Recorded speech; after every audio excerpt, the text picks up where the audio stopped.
Hermanos, estamos regresando por sexta ocasión a esta porción bíblica.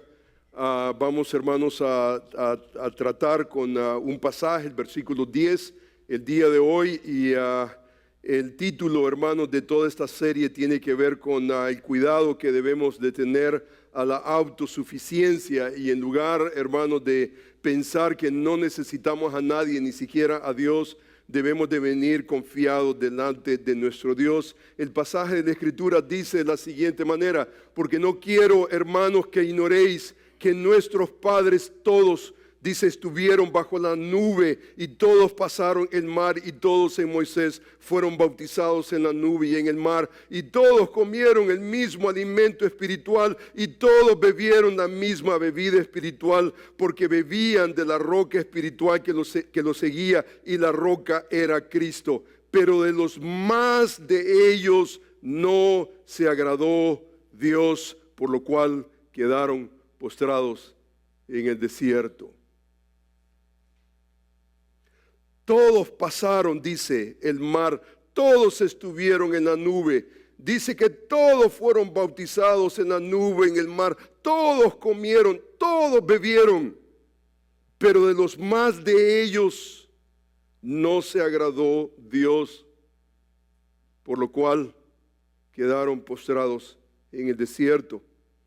Mas estas cosas sucedieron como ejemplo para nosotros, para que no codiciemos cosas malas como ellos codiciaron. Hemos visto el primer monstruo, la codicia. Ni seáis, dice, idólatras, como algunos de ellos, según está escrito, se sentó el pueblo a comer y a beber y se levantó a jugar. Ni forniquemos, dice la Escritura, como algunos de ellos fornicaron y cayeron en un día 23,000. Ni tentemos, dice la Escritura, al Señor, como también algunos de ellos le tentaron y perecieron por las serpientes. Este es el versículo 10, el versículo que nos conviene el día de hoy, en esta mañana. Dice la Escritura: ni murmuréis, como algunos de ellos murmuraron y perecieron por el destructor. Y estas cosas les acontecieron como ejemplo y están escritas para amonestarnos a nosotros, a quienes han alcanzado los fines de los siglos. Así que el que piensa estar firme, mire que no caiga.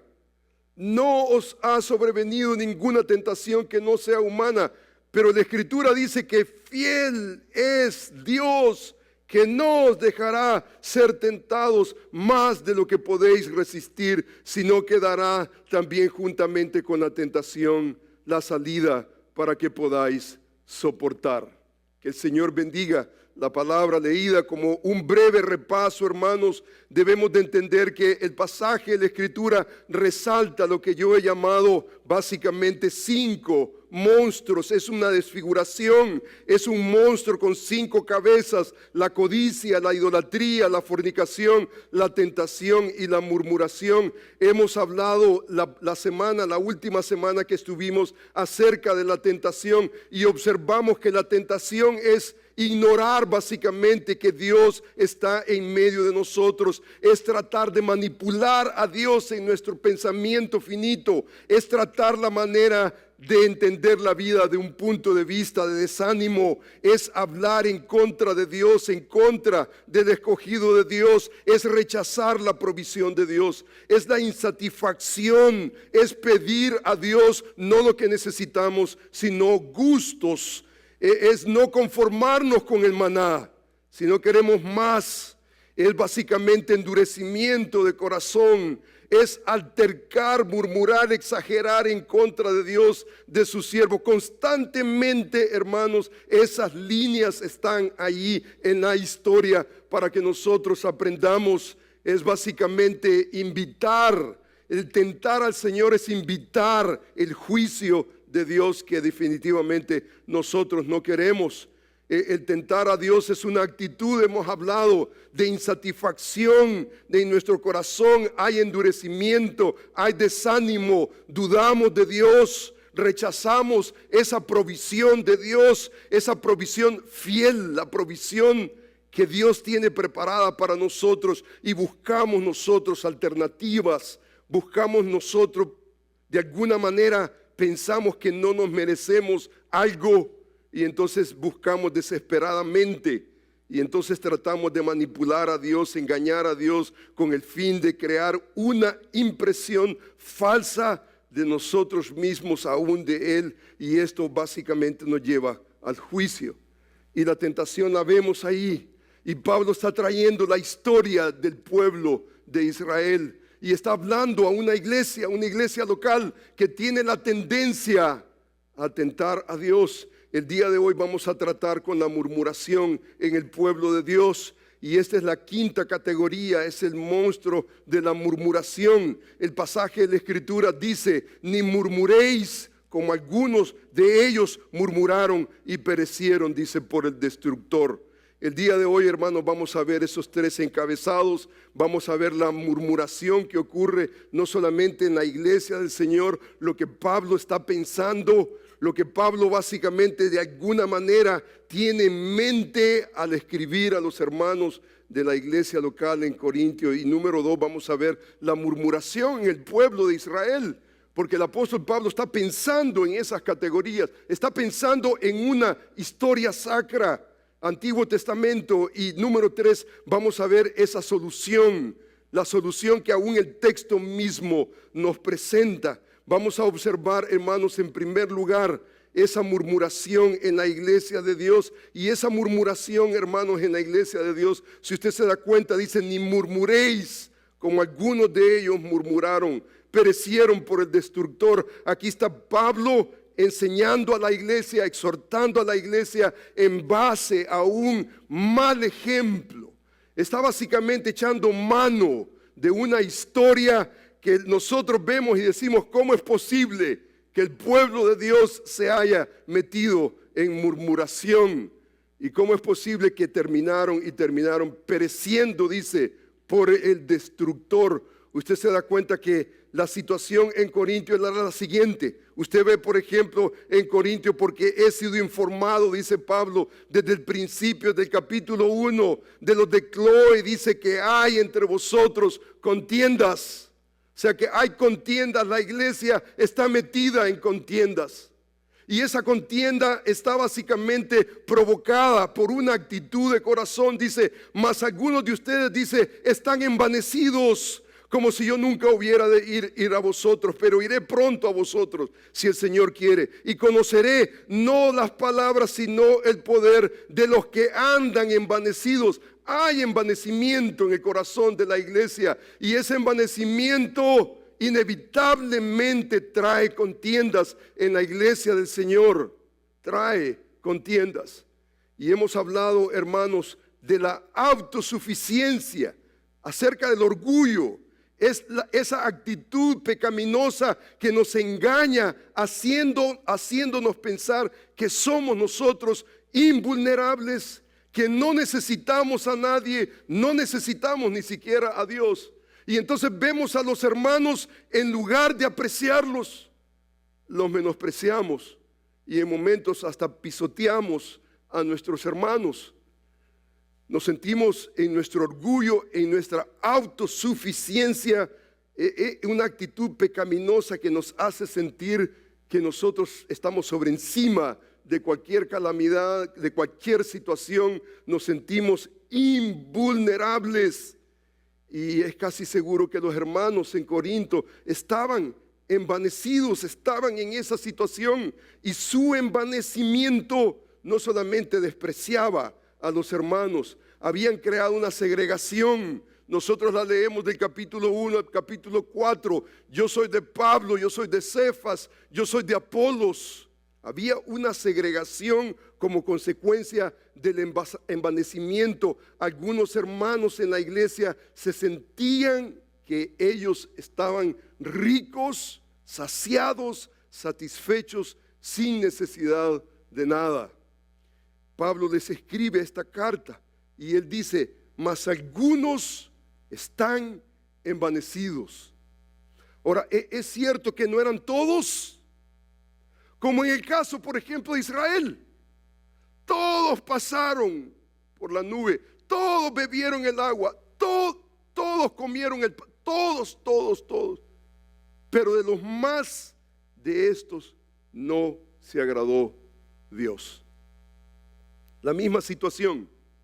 Era una situación que la iglesia estaba atravesando y era una situación de envanecimiento, de orgullo. Era básicamente lo que hemos observado, el síndrome de la iglesia de la Odisea, que se describe en el libro de Apocalipsis.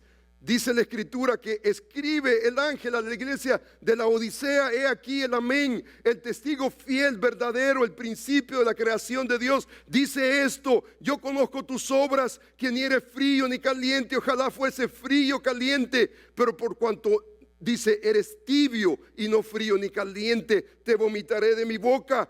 Porque tú dices, y este es el enfriamiento, el envanecimiento. Tú dices, yo soy rico y me he enriquecido y de ninguna cosa tengo necesidad. Hermanos, eso es envanecimiento, y eso es tener un corazón frío para Dios. Dice, y no sabéis, dice, que tú eres un desventurado, miserable, pobre, ciego, desnudo. Pero no vemos esa realidad. Creemos nosotros que estamos allá en el pináculo y que estamos sobre encima de todo, pero nuestro orgullo no nos deja ver. Nuestro orgullo simplemente no nos permite ver la realidad de lo que Dios nos ayuda a ver a través de su palabra. Y la iglesia estaba pasando por esa situación. Tenían ese síndrome de la iglesia de la Odisea, ese síndrome que yo soy rico, yo me he enriquecido, yo no tengo necesidad, de ninguna cosa tengo necesidad, y no sabemos que somos desventurados, miserables, pobres, ciegos, somos desnudos. El consejo en el versículo 18 dice: yo te aconsejo que de mí compres oro refinado en fuego, para que seas verdaderamente rico, y vestiduras blancas para vestirte, y que cubras tu desnudez, tu vergüenza, y unge tus ojos con colirio para que veas. Yo reprendo y castigo a todos los que amo. Sé pues celoso y arrepiéntete. Porque la única solución a esa situación, a esa condición de envanecimiento, pensar que somos suficientes, la autosuficiencia, la única solución es arrepentimiento. Arrepiéntete. He aquí, dice la Escritura, yo estoy a la puerta y llamo. Si alguno oye mi voz, esa voz de sentido, esa voz de sabiduría que dice, eres un desventurado. ¿Tú crees que no necesitas de tu esposa, de tus hijos, no necesitas de la iglesia, que no necesitas a Dios? ¿Tú crees que no necesitas ni siquiera a tu perro? El día de ayer estaba solo, temprano en la mañana, y de repente los perritos, mis perritos, el Bernie comienza a ladrar, la Bella viene y comienza a rascar, porque había, al otro lado enfrente, habían personas que estaban entrando. Y entonces abro yo la puerta y lo primero que les digo es: mis perritos me informaron que ustedes necesitan algo. Y entonces fue bueno saber que aún hasta los perritos necesitamos. Ahora, es cierto que con la tecnología de hoy usted puede poner cámaras por todos lados, ¿no es cierto? Si usted tiene los medios, yo no tengo los medios todavía, tengo que hablar con el hermano Armando. Hermano Armando, by the way, happy birthday, hermano. Happy birthday. El hermano fue su birthday el día de ayer. Y Peter mañana, ¿no es cierto? Y Katy, ¿cuándo? Wednesday, wow. Así que de carne asada en carne asada vamos a pasar, pero si usted se da cuenta, que no tiene entonces la tecnología, se puede depender de los perritos, ¿no es cierto?, que están allí. Y aún hasta vemos a nuestro alrededor, nos damos cuenta cuánto nuestra vida se hermosea por la vida de la gente que está a nuestro alrededor. Es increíble cuánto necesitamos nosotros a la gente. cuánto necesitamos de nuestro Dios, cuánto necesitamos venir delante de Él con una actitud de bancarrota espiritual y decirle: Señor, aquí estoy nuevamente en necesidad de ti, en necesidad de ti. Esa actitud de autosuficiencia, de orgullo, es la que Pablo está peleando, es la que está diciendo: algunos de ustedes están envanecidos y en su envanecimiento no se dan cuenta la desgracia en que ustedes se encuentran. Y de alguna manera Dios tiene que intervenir, de alguna manera, cuando no hay arrepentimiento, de alguna manera Dios trata con cada uno de nosotros. Y nosotros lo vemos, por ejemplo, en la historia del pueblo de Israel. Nosotros lo vemos. Y si usted ve el punto número 2, la murmuración en Israel, usted se da cuenta, por ejemplo, cuando usted comienza a pensar en qué está pensando el apóstol Pablo cuando dice: ni murmuréis como algunos de ellos murmuraron y cayeron por el destructor. ¿En qué está pensando Pablo? Ahora, es difícil poder en una manera categórica pensar en qué está pensando Pablo, porque cuando usted va al Antiguo Testamento y trata la manera de datar al pueblo de Israel y tratar la manera de entender la murmuración, usted encuentra por lo menos 10 ocasiones invertí por ejemplo media hora en el Antiguo Testamento tratando la manera de entender el episodio o los episodios de murmuración del pueblo de Israel. Y yo creo que si usted invierte media hora más, usted va a encontrar más situaciones y eventos donde el pueblo de Israel está hundido en murmuración. Por lo menos 10 eventos que nos narra las Escrituras, desde el libro de los Éxodos, el libro de Números. Constantemente el pueblo de Israel fue un pueblo contumaz, envanecido, un pueblo que pasa la historia como un pueblo de murmuración. Desafortunadamente, qué triste, qué triste. En momentos el apóstol Pablo nos da ciertas claves, nos habla del destructor, por ejemplo, en ese versículo bíblico. Cuando entendemos quién es el destructor, de alguna manera comenzamos a observar ciertos matices, ciertos elementos, pero cuando usted ve en detalle la historia, usted observa por lo menos los siguientes ejemplos. Este es Número capítulo 14. Aquí hay un evento muy interesante y dice la Escritura, entonces dice que toda la congregación gritó y dio voces y el pueblo lloró aquella noche. Y dice que se quejaron contra Moisés, contra Aarón, todos los hijos de Israel. Y dice toda la multitud: ojalá muriéramos en la tierra de Egipto o en este desierto, ojalá muriéramos. O sea, ellos preferían la muerte que la aventura que Dios les había traído a sus manos. Ellos preferían la muerte que creerle a Dios para lo que Él tenía preparado, para la tierra prometida. Ellos preferían la muerte. O sea que la queja de ellos: nos preferimos mejor que hubiéramos muerto que tener que emprender un peregrinaje de dependencia a Dios. Y dice el versículo 3: ¿y por qué nos trae Jehová a esta tierra para caer a espada y que nuestras mujeres y nuestros niños sean por presa? ¿No nos sería mejor volvernos a Egipto?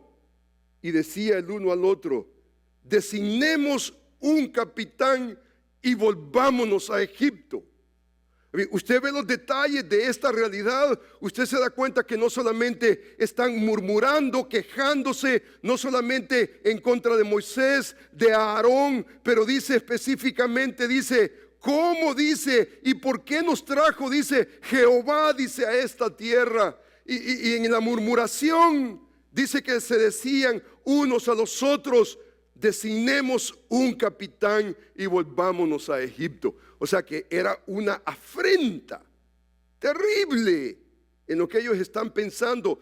Toda la congregación está en lamento, cuestionando su circunstancia que ellos están viviendo. Ellos deseaban mejor la muerte que la vida, y ellos estaban no solamente rechazando a Dios, el diseño de Dios, pero el plan que Él había establecido para ellos. Ellos llegaron al punto de despreciar no solamente el diseño divino, pero la provisión que Dios había dado a través de Moisés, de Aarón, parece que tenían un problema con Moisés y Aarón.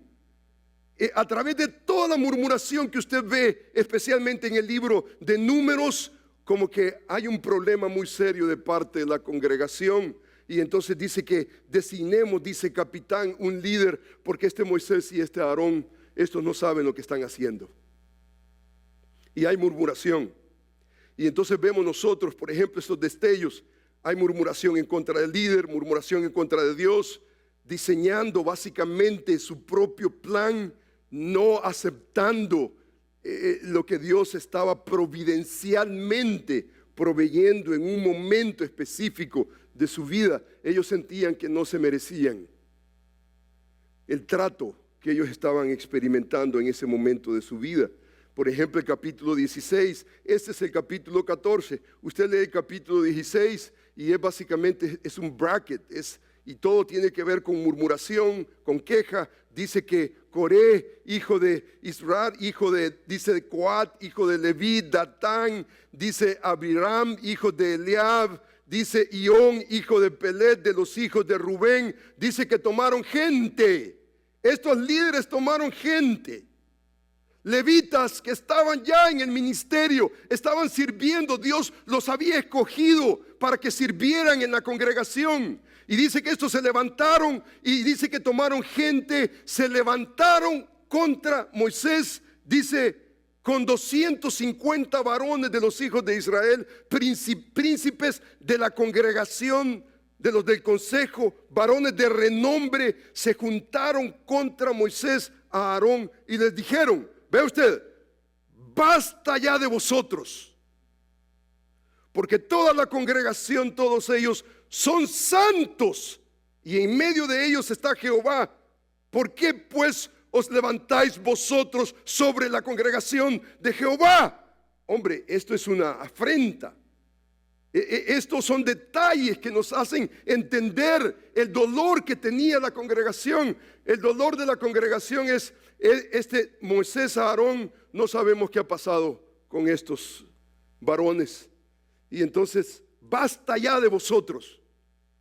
Y ellos estaban rechazando completamente el diseño de Dios. Y en una manera concreta, aquí nosotros vemos que el pueblo está desafiando la autoridad establecida por Dios, y Dios hace claro que Él básicamente iba a actuar y iba a dirigir al pueblo a través de los hombres que Él había escogido, Moisés y Aarón.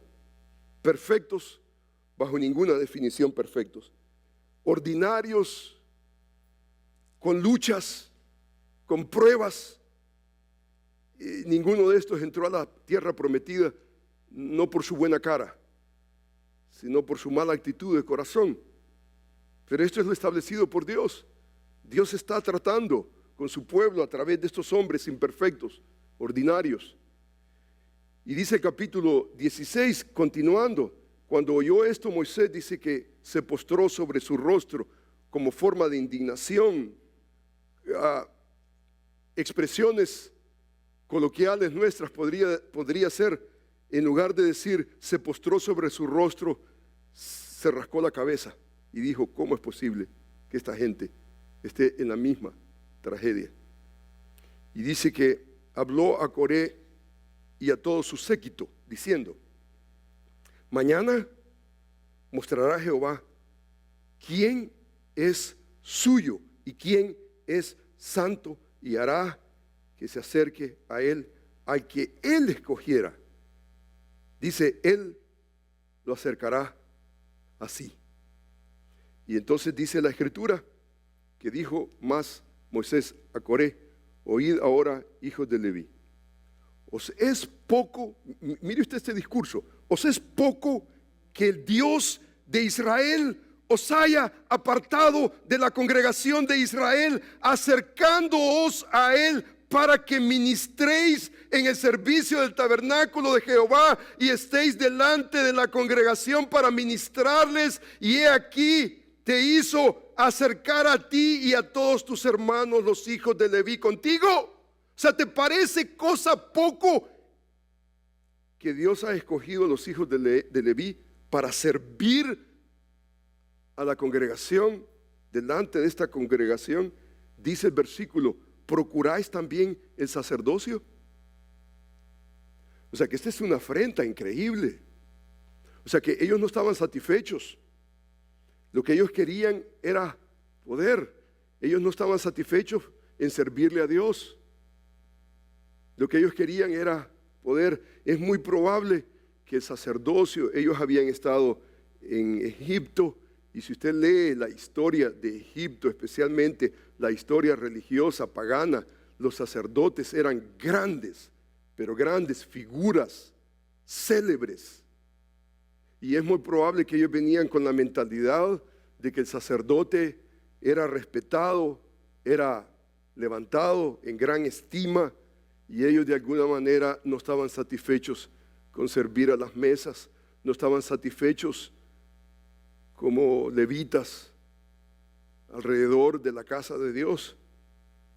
Es probable que Coré, sus asociados, habían básicamente admirado los sacerdotes egipcios. Ellos gozaban de la pompa, ellos gozaban de no solamente de prestigio político, religioso. Ellos ambicionaban no el servir a Dios, sino la posición, el estatus. Y no se daban cuenta que la ambición de Moisés y de Aarón no era una posición, sino simplemente servir a Dios. Es más, usted lee, por ejemplo, de Moisés. Moisés no quería servirle. Moisés rehusó en cuántas ocasiones servir a Dios. A Moisés lo tuvieron que traer al frente para que él finalmente pudiera servir. En cuántas ocasiones nosotros leemos de esa realidad. Pero lo que estos levitas, comenzando con Coré, no entendían, que la posición que tenía Moisés no era una posición que él deseaba. Lo que él deseaba era servirle al Señor, punto, con posición o sin posición. Y hermanos, de alguna manera, esto de alguna manera tiene que hablarnos, porque el pecado del pueblo, el pecado de murmuración, es básicamente ese envanecimiento que nos hace pensar de que nosotros de alguna manera somos respetables, y que de alguna manera la gente tiene que decirnos de alguna manera ancianos, tiene que decirnos pastores, porque si no nos dice ancianos y pastores, entonces no estamos allí donde debería. Tienen que decirnos pastores. Y ese es un problema enorme. Usted ve alrededor, eso no ha pasado de moda, eso está en nuestros días. Preferimos nosotros el elogio, preferimos nosotros el título, que realmente aceptar la voluntad de Dios para nuestra vida. Y el pueblo está metido en esa realidad.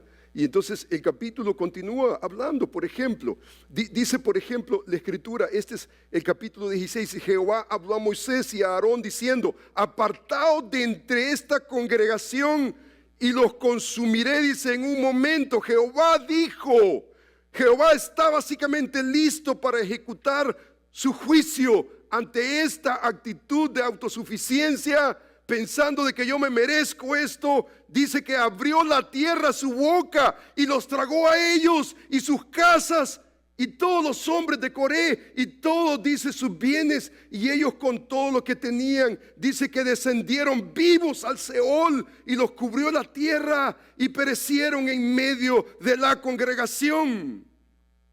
Finito. Porque esa actitud de autosuficiencia no va con Dios. Y Pablo nos recuerda: ni murmuréis como algunos de ellos murmuraron en el desierto y perecieron por el destructor. Dice la escritura que también salió fuego delante de Jehová y consumió a los 250 hombres que ofrecían el incienso.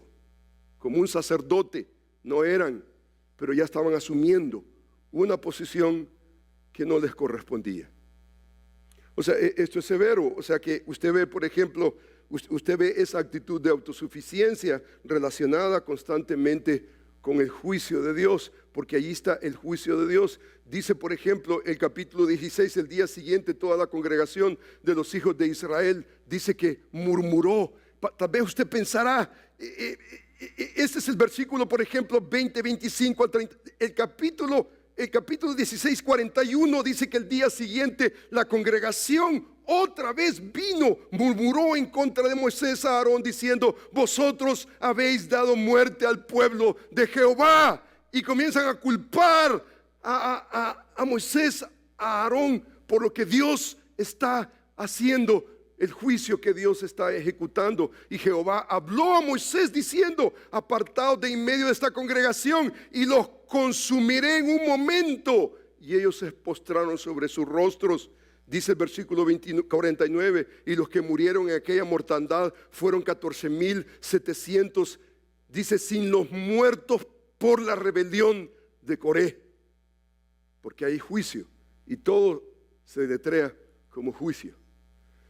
Entre el capítulo 14, capítulo 16, usted ve murmuración, queja, mala actitud, autosuficiencia. Yo no me merezco esto. Yo le vi solamente que yo necesito que me digan, yo necesito el título. Y entonces vemos nosotros, por ejemplo, en el capítulo 14 vemos un escenario muy interesante. Lo dejamos al principio, pero dice el versículo 5, entonces Moisés y Aarón se postraron sobre sus rostros delante de toda la multitud de la congregación de los hijos de Israel. Y Josué, dice,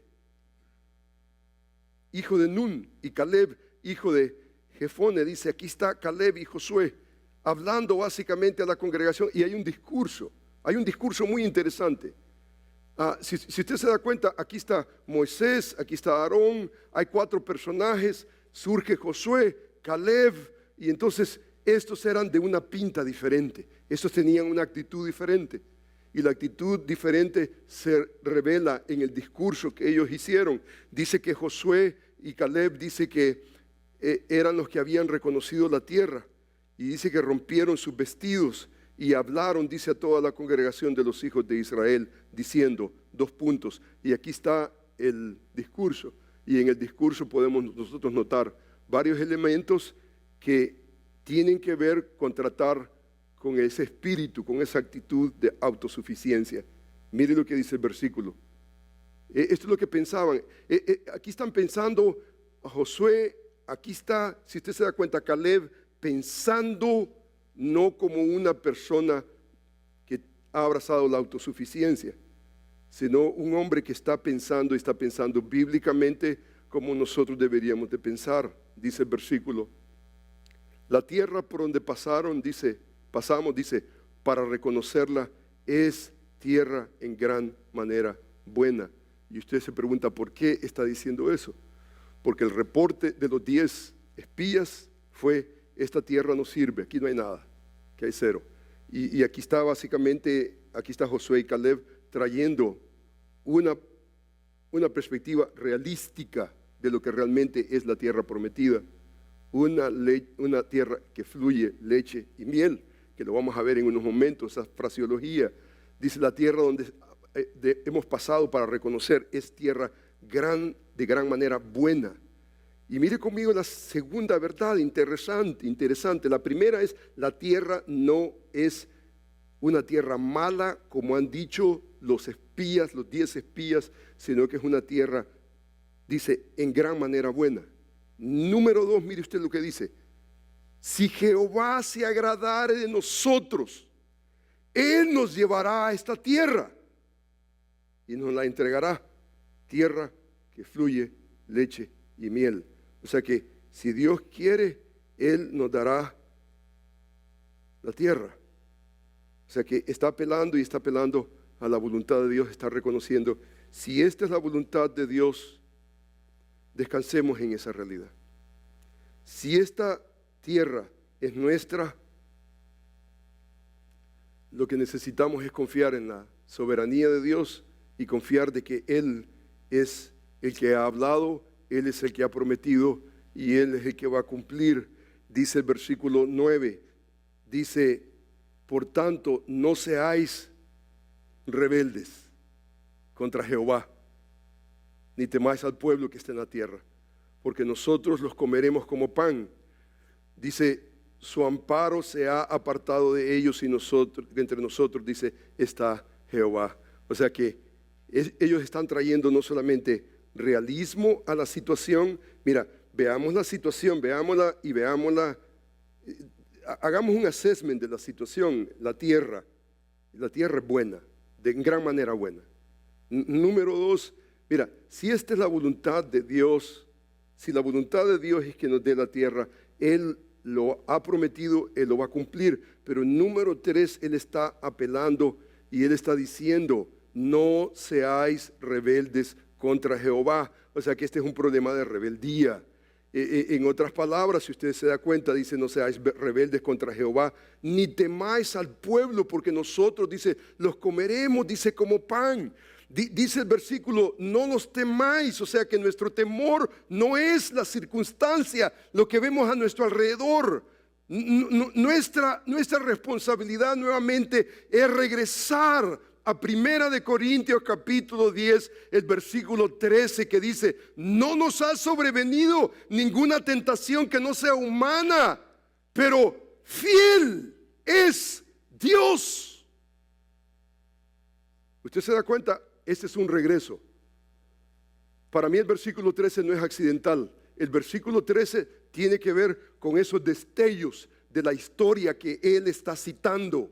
Entonces toda la multitud habló, dice, de apedrear a Josué y a Caleb, porque la perspectiva sana, sabia, divina que ellos estaban trayendo simplemente no era satisfactoria. Y cuando usted observa, por ejemplo, ni murmuréis, dice la Escritura, ni murmuréis como algunos de ellos murmuraron, perecieron por el destructor. Usted se da cuenta que este destructor nosotros lo vemos en el Antiguo Testamento. Dice, por ejemplo, el libro de Éxodo, lo vemos a través de todo el Antiguo Testamento, porque dice, Jehová pasará hiriendo a los egipcios. Usted se da cuenta que Jehová pasará hiriendo a los egipcios. Cuando vea la sangre en el dintel de los postes, pasará Jehová aquella puerta y no dejará entrar, dice, al heridor, dice, en vuestras casas para herir. La Escritura nos habla, dice, que Dios envió un ángel. Este heridor es un ángel destructor que ejecuta el juicio de Dios. Eso nosotros lo leemos. ¿Y sabe lo que está haciendo Pablo? Pablo no lo está ignorando. Para Pablo esto es vigente, como lo fue en el Antiguo Testamento. Dice la Escritura que Jehová envió peste. Y si usted lee el texto, tiene que ver con el agente que Dios utiliza para ejecutar su juicio. Pablo dice, ni murmuréis como algunos de ellos murmuraron. Ni murmuréis. Ni murmuréis. Usted se da cuenta que esa palabra es una palabra muy pintoresca. La palabra es una palabra onomatopeya. Si usted se da cuenta, goguso es una palabra onomatopeya que significa básicamente refunfuñar, quejarse, gemir. Es básicamente susurrar. Es decirle a alguien mi desatisfacción.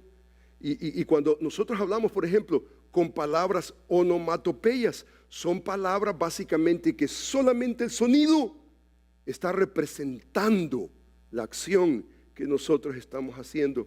Por ejemplo,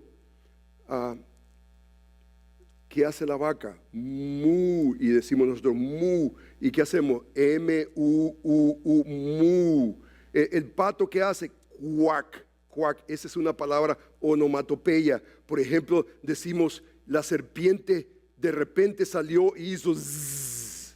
¿Y cómo lo describimos nosotros? Zzz, es S. Y esa es una palabra onomatopeya. Por ejemplo, el pájaro, ¿qué hace? Como su sonido, pío, pío, pío.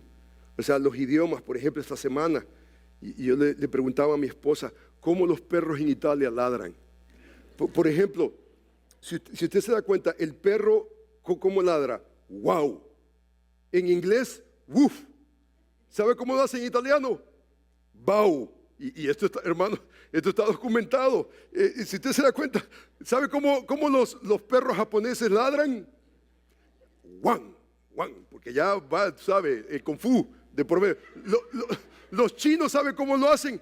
Los chinos, como el perro chinos, 2 palitos y un muñequito. Que a saber que, ¿verdad? No sé cómo le hacen los perros chinos. Pero usted se da cuenta, el apóstol está usando una palabra muy gráfica, que está comunicando lo que la gente está haciendo. Envanecidos, división, yo soy de uno, yo soy el otro. Es muy probable que debajo de la mesa ya te diste cuenta, hablando de uno con el otro. Y esa murmuración es una actitud de insatisfacción con la voluntad soberana de Dios para nuestra vida. Es desafiar su sabiduría, su provisión, su obra en nuestras vidas. Es una actitud rebelde que dice: yo no me merezco esto que yo estoy teniendo en este momento. Yo necesito más. Yo debería estar en otra posición. La murmuración deshonra el carácter benevolente de Dios. Dios trae retribución cada vez, cada momento. Sin embargo, usted se da cuenta que lo contrario de murmuración es el contentamiento, la actitud satisfactoria que dice: Dios sabe lo que está haciendo, aunque yo no lo entienda, yo no lo sé. Y esto nos lleva al punto número 3, la solución. La solución es una palabra, y la palabra es contentamiento. Hermanos, contentamiento. Y hermanos, en los 10 minutitos que tengo, hermanos, yo quiero que usted piense en este concepto tan sublime. Para mí, por ejemplo, en lo personal, como hombre de Dios, como ministro, usted me pregunta: ¿cuál ha sido la lección, mega lección en el ministerio? Y yo le digo: aprender la soberanía de Dios y aceptar el contentamiento. La vida no tiene que lucir como yo crea, como yo piense. La vida no tiene que ser de esa manera. Mire conmigo este pasaje de la Escritura. Dice: porque no quiero, hermanos, que ignoréis acerca de nuestros padres. Todos pasaron bajo la nube, todos pasaron el mar, todos en Moisés fueron bautizados. Todos, dice, comieron el mismo alimento, todos bebieron de la misma. Pero, aquí hay un pero, hermano, significativo: de los más de ellos no se agradó Dios. Entonces, ¿qué es lo que anda buscando Dios? Que nosotros busquemos cómo agradarle a Él en cada situación de la vida. Esta es una invitación. Y esto, hermano, significa contentamiento. Yo no lo entiendo todo, yo no entiendo lo que está haciendo, pero yo confío en el plan soberano de Dios, que Él va a cumplir sus propósitos eternos en mi vida. Agradar a Dios es lo contrario de murmuración. Lo que básicamente es el contentamiento es estar satisfecho delante de Dios. Señor, tú sabes, tú entiendes. Tú entiendes. Tú entiendes por qué me diste un marido como el que tengo, una esposa como la que tengo, hijos como los que tengo, congregación. Tú sabes perfectamente bien lo que tú estás haciendo. Y hay una satisfacción al modelo de Dios. Mire conmigo lo que Pablo escribe en el libro de Filipenses. Aquí está Pablo concentrándose en esa cualidad de contentamiento. Él dice: en gran manera, dice, me gocé, dice, en el Señor, que ya al final habéis revivido vuestro cuidado de mí, de lo cual también estabais solícitos. Pero dice, os faltaba la oportunidad. ¿De qué está hablando Pablo? Está hablando de una realidad. Los hermanos en Filipo básicamente han preparado una ofrenda para apoyar el ministerio del apóstol Pablo. Y desde el capítulo 1, el apóstol Pablo dice: ustedes han venido a ser colaboradores del evangelio conmigo, porque yo salgo, pero ustedes están allí no solamente en oración, pero ustedes, todo donativo, ustedes están allí fielmente. Y dice el versículo bíblico, vea usted, él está hablando de la ofrenda, la manera en cómo los hermanos en Filipo le han ministrado. Ahora, usted se da cuenta de lo que dice el pasaje de la Escritura. Aquí hay 3 verdades que nosotros de alguna manera debemos de rescatar para tratar, hermanos, con la autosuficiencia.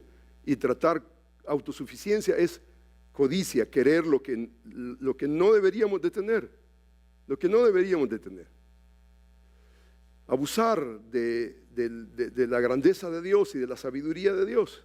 Y si usted se da cuenta, dice que en gran manera me gocé, dice el versículo, en el Señor. Usted se da cuenta que gramaticalmente tiene sentido decir, por ejemplo, en gran manera me gocé de que ya al final habéis revivido vuestro cuidado de mí. Tiene sentido gramaticalmente, pero usted se da cuenta que teológicamente no tiene sentido.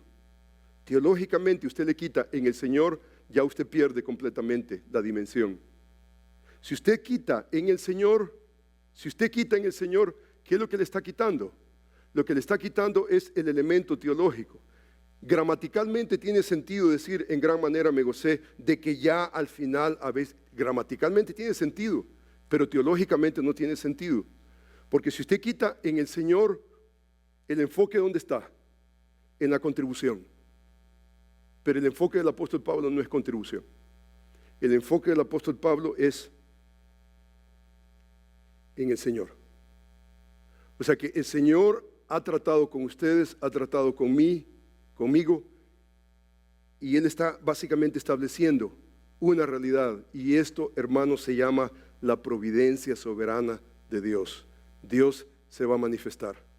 Dios no ha abandonado al apóstol Pablo, está utilizando a una iglesia y Dios está orquestando eso. Dios está poniendo en el corazón de cada uno de los hermanos. Él está poniendo eso. O sea que esto no es un asunto solamente entre tú y el hermano. Esto no es solamente el ministro, la congregación.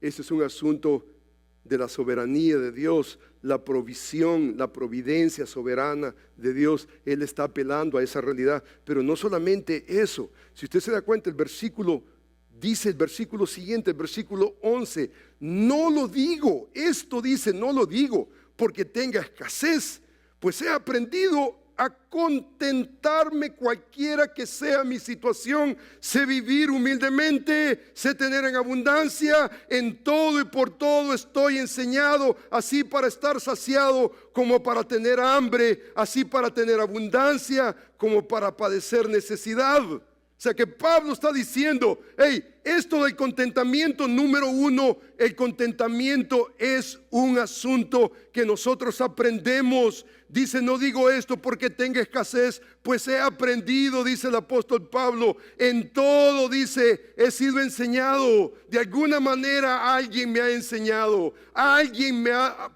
presentado la realidad de aprender contentamiento. En otras palabras, el contentamiento no viene natural. No es porque nosotros somos cristianos automáticamente va a haber contentamiento. No, es un asunto que debemos de aprender. Debemos de aprender contentamiento. Y contentamiento dice, este es el hombre que me diste. Señor, gracias por la provisión. Está feíto, pelón, you name it, lo que tú quieras. Pero este es el hombre.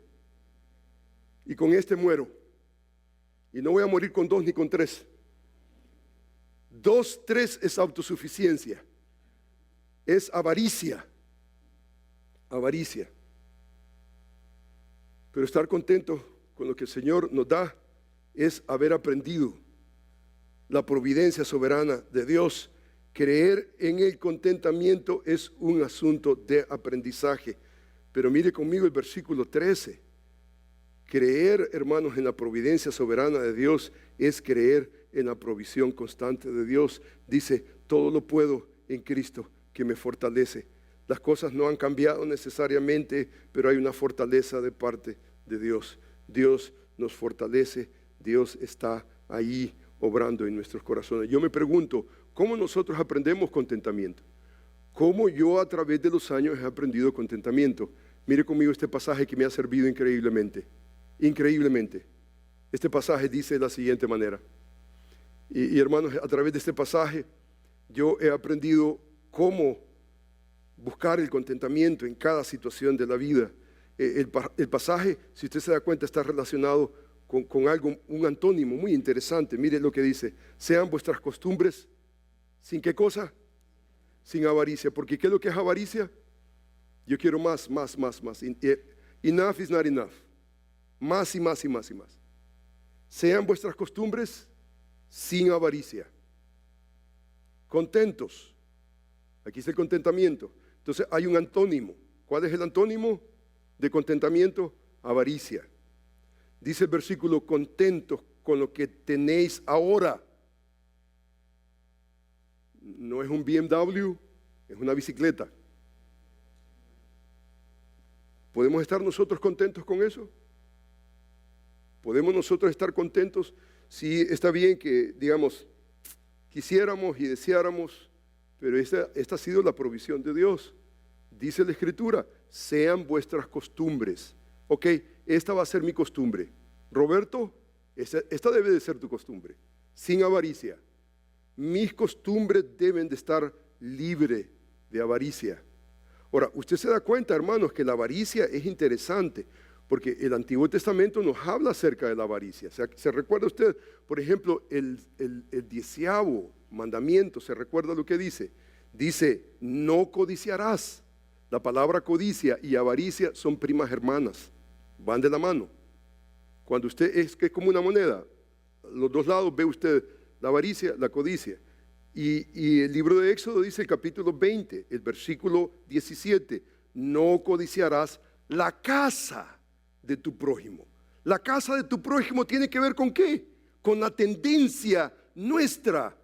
La casa tiene que ver con dinero, tiene que ver con poder. Dice, ni codiciarás a la mujer de tu prójimo, tiene que ver con el sexo, codiciar el sexo. Dice, ni a tu siervo, ni a su criada, ni a su buey, ni a su asno, cosa alguna de tu prójimo. O sea que esto tiene que ver, y tiene que ver con ¿qué? Más y más poder. No, si vas por esa dirección, tus costumbres no deberían de ser controladas por eso, por la avaricia. No deberían de ser controladas por la avaricia. Ahora, hermano, yo creo que hay una línea muy finita entre el progreso santo que trae tranquilidad a mi corazón y por el deseo desmedido de querer más. Tengo esto, quiero más. Tengo aquello y acaparar y controlar y más y más y más. Y entonces venimos nosotros a desesperarnos y alteramos completamente todos nuestros valores con el fin de obtener, de desear lo que tal vez nosotros queremos. Y es una descomposición horrible. Y Hebreos dice, mira, que vuestras costumbres sean libres de avaricia, sin avaricia, contentos con lo que tenéis ahora. Y mire la razón, esta, hermanos, es la razón. La razón es esta, porque Él dijo, ¿quién es Él? Si usted lee el pasaje completo, está haciendo alusión a una realidad, una promesa de Dios. Él dijo, no te desampararé, no te dejaré. Punto, se acabó el argumento. Dios va a estar ahí. Él es fiel. Él es fiel. Él no te va a abandonar. Él no te va a abandonar. ¿Por qué nuestras costumbres van a estar libres de avaricia? Contentos con lo que tenemos. Porque tenemos no solamente un Dios soberano, pero un Dios que ha hablado. Y Él habla a su pueblo. Y Él le dice a su pueblo, no te desampararé, ni te dejaré. De manera consecuentemente, ¿qué podemos decir? Esto podemos decir confiadamente. El Señor es mi ayudador, no temeré lo que me pueda hacer el hombre. Esta es una fe robusta, una fe que su dirección no es añadir más, tener más placer, más poder, más dinero, más, no. Eso tiene que ver y tiene que ver con contentamiento. Y el contentamiento, hermanos, trata con la murmuración provocada por la avaricia y busca la satisfacción, esa provisión soberana, providencial de Dios para cada uno de sus hijos. La Escritura por eso dice, pero gran ganancia es la piedad acompañada de ¿qué cosa? Contentamiento, porque nada hemos traído a este mundo y sin duda nada podemos sacar. Así que teniendo sustento y abrigo, estemos contentos con esto. Y se acuerda el versículo siguiente lo que dice, porque los que quieren enriquecerse caen en tentación y en muchas avaricia, acciones avaras que destruyen a los hombres. Termino, hermanos, y termino con esta cita, increíble. Mire lo que dice Rankin. Él dice, por ejemplo, algo que usted y yo necesitamos tener en perspectiva. La verdad es que si Dios quisiera que tuviéramos más en este momento, lo tendríamos. ¿Por qué? ¿Por qué dice eso? Porque Dios es soberano. Dios está en control de todo. Si Dios quisiera que tuviéramos más en este momento, lo tendríamos. Si necesitábamos diferentes dones que nos permitieran glorificarlo, Él lo proporcionaría. Pero no te ha dado otros dones. Hablaba, por ejemplo, el día de ayer con un hermano, me dice que su papá, antes de predicar, canta y predica. Hombre, es de hincarse con el hermano. Si usted me pone a cantar y a predicar a la misma vez, aquí no hay nada, no va a ocurrir nada. Cantar y predicar. Este hermano tiene la habilidad de cantar y predicar después. ¡Qué talento más tremendo! Y entonces podría yo decir, si yo necesito más dones para glorificarlo a Él, entonces yo no lo glorifico. No. Si necesitamos diferentes dones que nos permitieran glorificarlo, Él lo proporcionaría. Si estuviéramos listos para el trabajo o el ministerio que queremos, Él nos pondría en Él. Él nos diera esto. Pero ¿por qué no nos ha puesto? ¿No te has preguntado por qué no te ha puesto? Tal vez no estás listo. Pero mire la verdad, mire, continúa. Él continúa argumentando y él dice, si se suponía que estuvieras en otra situación diferente en la vida, estaríamos en ella. En lugar de decir, si solo esto o si solo aquello, Dios nos llama a glorificarlo al máximo en este momento, sea cual sea la situación en la que nosotros nos encontremos. Eso es reconocer, Señor, si tú no me has dado aquello, yo voy a estar satisfecho. Señor, tal vez no me has hecho para aquello. Y yo en mi mente finita, pecadora, dada a la avaricia, estoy pensando que yo me merezco aquello. Pablo dice, ni murmuréis como algunos de ellos murmuraron y cayeron por el destructor. Hermanos, no necesitamos más. ¿Sabe lo que necesitamos? Es ver a nuestro alrededor y darnos cuenta cuánto el Señor nos ha bendecido, cuánto el Señor ha obrado. Lo que usted y yo necesitamos es ir un poquitito más despacito y darnos cuenta, el Señor nos ha dado abundantemente. Yo no necesito añadir algo más para glorificar el nombre del Señor, reconocerlo en cada aspecto de mi vida. Amantísimo Padre, aquí estamos delante de ti, Señor, con mucho agradecimiento. Señor, no nos merecemos. Señor, no nos merecemos de tus bondades, de tus misericordias. Señor mío, hemos sido altamente bendecidos. Y Señor, yo quiero agradecerte, Señor, porque tratar con la murmuración es tratar con el carácter soberano, providencial de Dios. Providencia es antes viendo, visión, provisión. Dios lo ve todo, lo entiende todo y no solamente ve, pero Él actúa y Él provee conforme a sus propósitos eternos. Y Señor, queremos darte a ti el honor y la gloria porque tú eres el que entiendes y el que dictas. Señor, queremos agradecerte porque, Señora, no necesitamos más. No necesitamos más para el momento.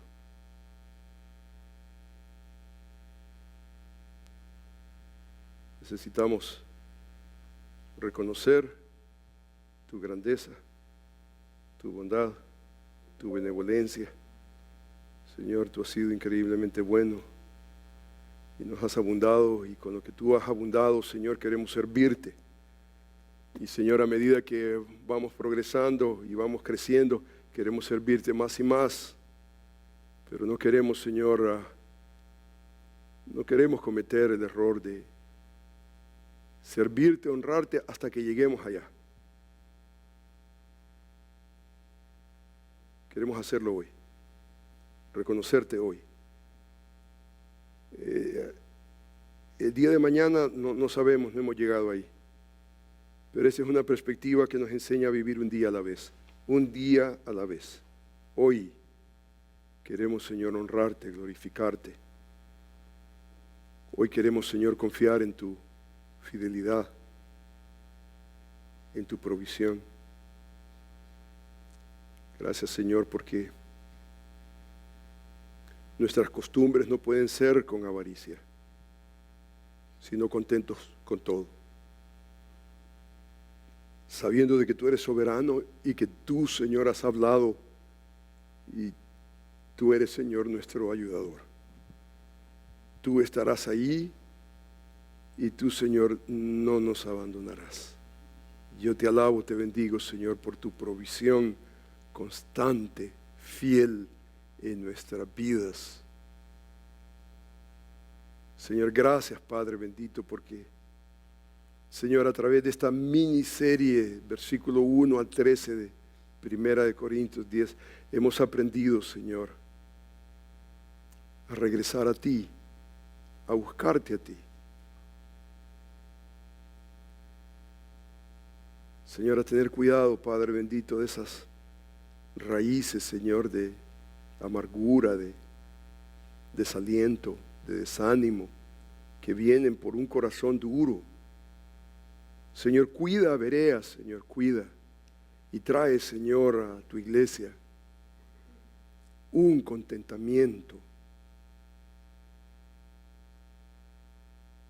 divino. Que no haya en nosotros murmuración. No queremos, Señor, el juicio de Dios. Queremos esa bendición que viene con un pueblo, Señor, altamente agradecido, que ha abrazado el contentamiento. Señor, muchísimas gracias te doy, porque a través de los años nos has enseñado y continúas, Señor, enseñándonos la importancia de esta realidad. Señor, gracias por la oportunidad que nos das, Señor, de venir delante de tu presencia y decirte, Señor, reverenciado sea tu precioso nombre. Gracias por cada una de tus bondades.